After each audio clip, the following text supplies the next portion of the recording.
Bharatiya Janata party की बेईमानी का सफाया करने जा रहा है। संसद की मर्यादा को आप बना के रखें। बेटा माँ को ढूंढ रहा है, बेटा पिता को ढूंढ रहा है, कोई नानी को ढूंढ रहा है, कोई अपनी बहू को ढूंढ रहा है, कोई बूथ अध्यक्ष होगा, कोई सेक्टर प्रभारी होगा। ये झाड़ू जो इनका चुनाव चिन्ह है, ये भारतीय जनता पार्टी की बेईमानी का सफाया करने जा रहा है। न केवल भारतीय जनता पार्टी का सफाया होने जा रहा है, बल्कि भारतीय जनता पार्टी की बेईमानी का भी सफाया होगा। मैं एक बार फिर अरविंद केजरीवाल जी का बहुत बहुत धन्यवाद और आभार प्रकट करूंगा, और मैं यहाँ की उपस्थित जनता से यही अपील करना चाहता हूं कि आप सब लोग मिलकर के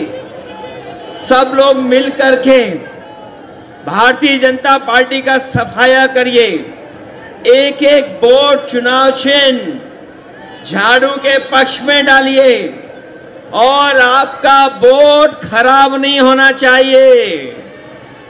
बीजेपी को हराने के लिए एक एक वोट आप आम आदमी पार्टी के चुनाव चिन्ह पे पड़ना चाहिए, क्योंकि जो इन्होंने काम किया है, काम ही इनका प्रमाण है, विकास ही प्रमाण है।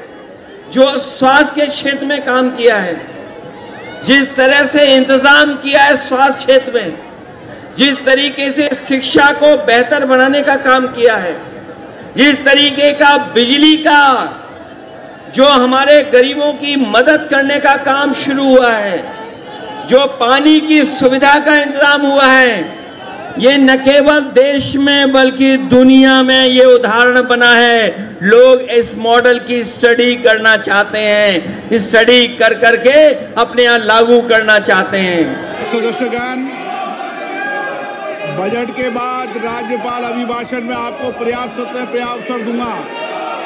मेरा आपसे निवेदन है, नहीं माननीय अखिलेश जी, आपने संसद की मर्यादा को आप बना के रखें। कभी बजट भाषण के अंदर इस तरीके का नहीं हुआ, ये उचित नहीं है, ये उचित नहीं है। अखिलेश जी प्लीज, मैं आपको मौका दूंगा राज्यपाल अभिभाषण पे, प्लीज। नो, ये तरीका ठीक नहीं है। नो,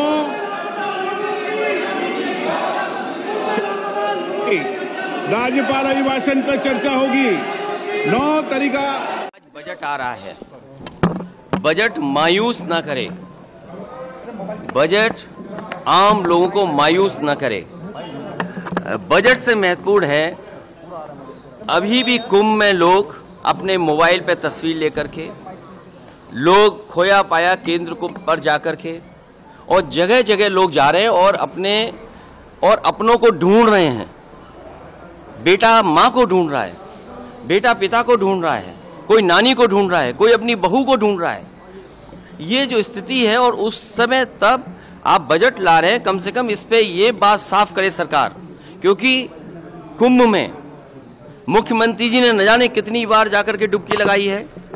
देश के होम मिनिस्टर गए हैं वहां पर, स्नान किया उन्होंने, देश के डिफेंस मिनिस्टर गए, स्नान किया उन्होंने। अगर इतने बड़े लोग जा रहे हैं, और सुनने में आ रहा है कि आज वाइस प्रेसिडेंट भी जा रहे हैं स्नान करने, और आने वाले समय प्रधानमंत्री जी भी जा रहे हैं। सोचिए, जिस कुंभ में जाने चली गई हों, लाशों की गिनती नहीं बताई जा रही हो, जो खो गए उनके बारे में न बताया जा रहा हो, तो बजट ये महत्वपूर्ण हो। जिस कुंभ के लिए न जाने कितना बजट खर्च किया गया होगा, विज्ञापन चल रहे हैं, बुला रहे हैं लोगों को, 40 करोड़ लोगों को बुलाने का लक्ष्य था। ये डिजिटल महाकुंभ होगा। आप सोचिए, जहां पर डिजिटल कुंभ में सीसीटीवी लगे थे, क्या इनकी जानकारी में नहीं है? जो आपने आसमान में उड़ाने का काम किया था ड्रोन्स का, क्या आपको जानकारी नहीं है? तो ये बजट अपनी जगह है, लेकिन कुंभ महत्वपूर्ण है, जहां पर लाशें गई हैं और हिंदुओं की जान गई है। सरकार को जागना चाहिए, हिंदुओं की जान गई है, जो खो गए हैं, जिन्हें ढूंढने के लिए सरकार को कदम उठाने चाहिए। मैंने पहले भी कहा था कि सेना को दीजिए इंतजाम को, क्योंकि इंतजाम में सरकार फेल हुई है। सरकार केवल बुलाने में रही, इंतजाम में सरकार नहीं रही।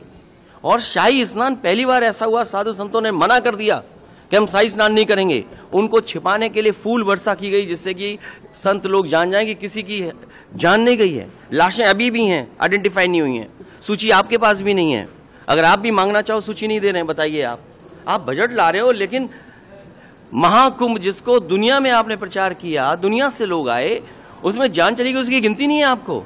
आप रुपए की गिनती यहां कर करके बताना चाहते हो। ये बजट मायूस ना करे, लेकिन सबसे बड़ी बात है, कुंभ में जो लोगों की जान गई है वो प्राथमिकता है समाजवादी पार्टी की। मैं सबसे पहले तो मिल्कीपुर की पावन धरती पे आज हम यहाँ आए हैं, तो आज सभी मिल्कीपुर के जनों का बहुत बहुत धन्यवाद और आभार, और सभी समाजवादी पार्टी के कार्यकर्ता, हमारे युवा साथी, हमारे बुजुर्ग साथी, और आज जितने लोग यहाँ नजर आ रहे हैं, आप में से कोई बूथ प्रभारी होगा, कोई बूथ अध्यक्ष होगा, कोई सेक्टर प्रभारी होगा, कोई जिला पंचायत सदस्य होगा, कोई बूथ सदस्य होगा। तो आप सबका बहुत बहुत आभार और धन्यवाद। और जिस तरह का रोड शो और उत्साह आप लोगों में देखने को आज मिला है, आज आपने मैनपुरी के रोड शो को भी पीछे कर दिया।